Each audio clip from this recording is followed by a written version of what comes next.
Hi good morning, ಹೇಗಿದ್ದೀರಿ? ನಾನು ಚೆನ್ನಾಗಿದ್ದೇನೆ. ನೀವು ಚೆನ್ನಾಗಿದ್ದೀರಾ? ನೋಡಿ, ನಾನಿವತ್ತು ಕ್ಯಾರೆಟ್ ಹಲ್ವಾ ಮಾಡೋದು ಹೇಗೆ ಅಂತ ತೋರಿಸ್ತಾ ಇದ್ದೀನಿ. ಕ್ಯಾರೆಟ್ ಹಲ್ವಾ ಅಂದರೆ ಅಕ್ಕ ಎಲ್ಲರಿಗೂ ಗೊತ್ತು ಅಂತ ಹೇಳಬೇಡಿ.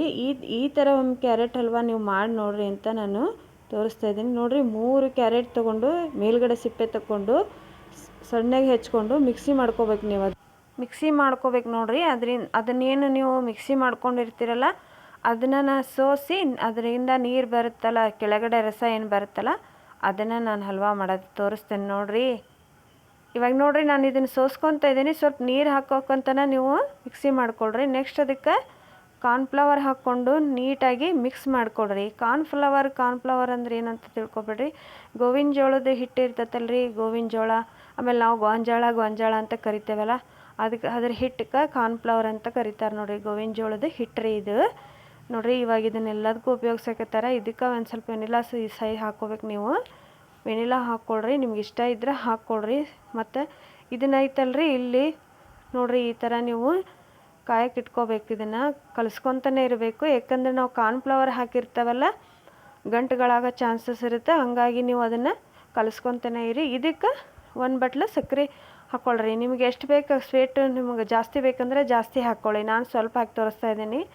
ಇದನ್ನು ಮಾತ್ರ ನೀವು ಕೈಯಾಡೋದು ಬಿಡಬಾರ್ದು ಫ್ರೆಂಡ್ಸ್. ಗಟ್ಟಿ ಆಗೋವರೆಗೂ ನೀವು ಕೈಯಾಡ್ಕೊತಾನೆ ಇರಬೇಕು. ಯಾಕಂದರೆ ಇದಕ್ಕೆ ನಾವು ಕಾರ್ನ್ಫ್ಲವರ್ ಹಾಕಿರ್ತೇವಲ್ಲ, ಗಟ್ಟಿ ಆಗೋ ಚಾನ್ಸಸ್ ಇರುತ್ತೆ. ಈ ಥರ ಕ್ಯಾರೆಟ್ ಹಲ್ವಾ ಮಾಡ್ಕೊಂಡು ನೋಡಿರಿ ನೀವು, ಮಸ್ತ್ ಅಂದರೆ ಮಸ್ತ್ ಬರ್ತೈತಿ. ಮತ್ತು ಮಕ್ಕಳು ತಿಂತಾವೆ. ಇದನ್ನು ಕೈಯಾಗ ಹಿಡ್ಕೊಂಡು ಮಕ್ಕಳು ಆಟ ಆಡ್ಕೊತಾನೆ ತಿನ್ಬೋದ್ರಿ ಇದನ್ನು, ಕ್ಯಾರೆಟ್ ಹಲ್ವಾನ. ಆ ಥರ ಆಗಿರುತ್ತೆ ಇದು. ಆದರೆ ಕಾರ್ನ್ಫ್ಲವರ್ ಹಿಟ್ಟು ಬೇಕೇ ಬೇಕು. ನೀವು ಕಾರ್ನ್ಫ್ಲವರ್ ಹಾಕ್ಕೊಳ್ರಿ. ಮತ್ತು ವೆನಿಲಾ ಇದ್ದರೆ ಹಾಕ್ಕೊಳ್ಳಿ, ಇಲ್ಲಾಂದರೆ ಏಲಕ್ಕಿ ಪುಡಿ ಕುಟ್ಟಿ ಹಾಕ್ಕೋಬೋದು. ನಿಮಗೆ ಸ್ಮೆಲ್ ಚೆನ್ನಾಗಿ ಬರಬೇಕು ಅನ್ನೋದಿದ್ರೆ ವೆನಿಲಾ ಹಾಕ್ಕೋಬೇಕು ನೋಡಿರಿ. ಇವಾಗ ಈ ಥರ ಆಗುತ್ತೆ ಅದು. ನೀವು ನಾನು ಸ್ವಲ್ಪ ಫುಡ್ ಕಲರ್ ಹಾಕ್ಕೊಂಡೇನೆ. ನಿಮಗೆ ಹಾಕಬೇಕು ಅನ್ಸೋದಿದ್ರೆ ಹಾಕ್ಕೊಳ್ಳಿ, ಇಲ್ಲ ಅಂದರೆ ಪರವಾಗಿಲ್ಲ ನೋಡಿರಿ. ನಾನು ಇವಾಗ ಇದನ್ನೆಲ್ಲ ಮಿಕ್ಸ್ ಮಾಡ್ಕೊತೀನಿ ನೋಡಿರಿ. ಸ್ವಲ್ಪ ಗಟ್ಟಿ ಆಗಬೇಕು ಫ್ರೆಂಡ್ಸ್. ಇದು ಹಲ್ವಾ ನಿಮ್ಗೆ ಗೊತ್ತಾಗುತ್ತೆ ಹಲ್ವಾ ಮಾಡೋದು ಹೇಗೆ ಅಂತ ನೋಡಿರಿ.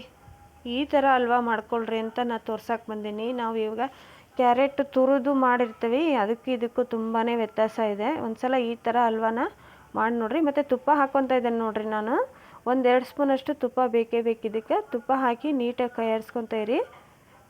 ನೀವು ಕೈಯಾಡ್ಸೋದು ಬಿಡಬಾರ್ದು ಫ್ರೆಂಡ್ಸ್, ಯಾಕಂದರೆ ತಳ ಹಿಡಿತೈತಿ ಇದು ನೋಡಿರಿ. ಇವಾಗ ಕ್ಯಾರೆಟ್ ಹಲ್ವಾ ಮಸ್ತ್ ಅಂದ್ರೆ ಮಸ್ತ್ ರೆಡಿ ಬಂದೈತಿ. ನಾನು ಇದಕ್ಕೆ ಮೇಲೆ ಸ್ವಲ್ಪನೇ ಬಾದಾಮಿ ಹಾಕಿದ್ದೇನೆ ನೋಡಿರಿ. ಈಗ ನೋಡಿರಿ, ಕಟ್ ಮಾಡಿ ತೋರಿಸ್ತೀನಿ ನಾನು. 10 ಮಿನಿಟ್ಸ್ ಅಷ್ಟೇ ಇದು ಗಟ್ಟಿಯಾಗಿ ಬಿಡ್ತೈತಿ ನೋಡಿರಿ. ಯಾವ ಥರ ಬಂತು ಅಂತ ಕ್ಯಾರೆಟ್ ಹಲ್ವಾ. ನೀವು ಆ ಕ್ಯಾರೆಟ್ ಹಲ್ವಾ ಮಾಡಿರ್ತೀರ, ಈ ಕ್ಯಾರೆಟ್ ಹಲ್ವಾನು ಒಂದ್ಸಲ ಮಾಡಿರಿ ಅಂತ ನಾನು ಹೇಳ್ತೇನೆ ನೋಡಿರಿ. ಮತ್ತು ನನ್ನ ಈ ಕ್ಯಾರೆಟ್ ಹಲ್ವಾ ವಿಡಿಯೋ ರೆಸಿಪಿ ಇಷ್ಟ ಆಗಿದ್ದರೆ ನೀವು ಕಮೆಂಟ್ ಬಾಕ್ಸಲ್ಲಿ ಹಾಕಿ, ಮತ್ತು ನೀವು ಈ ಥರ ಮಾಡ್ಕೊಂಡು ತಿನ್ನಿರಿ ಅಂತ ನಾನು ಹೇಳ್ತೀನಿ. ಮಸ್ತ್ ಅಂದ್ರೆ ಮಸ್ತ್ ಬರ್ತೈತಿ ಈ ಥರ ಕ್ಯಾರೆಟ್ ಹಲ್ವಾ ನೋಡಿರಿ. ಪೀಸ್ ಎಷ್ಟು ಚೆನ್ನಾಗಿ ಕಾಣಿಸ್ತಿದೆ ಅಂತ. ಮತ್ತು ಮಾಡ್ಕೊತೀರಲ್ಲ ಫ್ರೆಂಡ್ಸ್. ನೆಕ್ಸ್ಟ್ ರೆಸಿಪಿಯೊಂದಿಗೆ ಮತ್ತೆ ಸಿಗ್ತೀನಿ. ಬಾಯ್.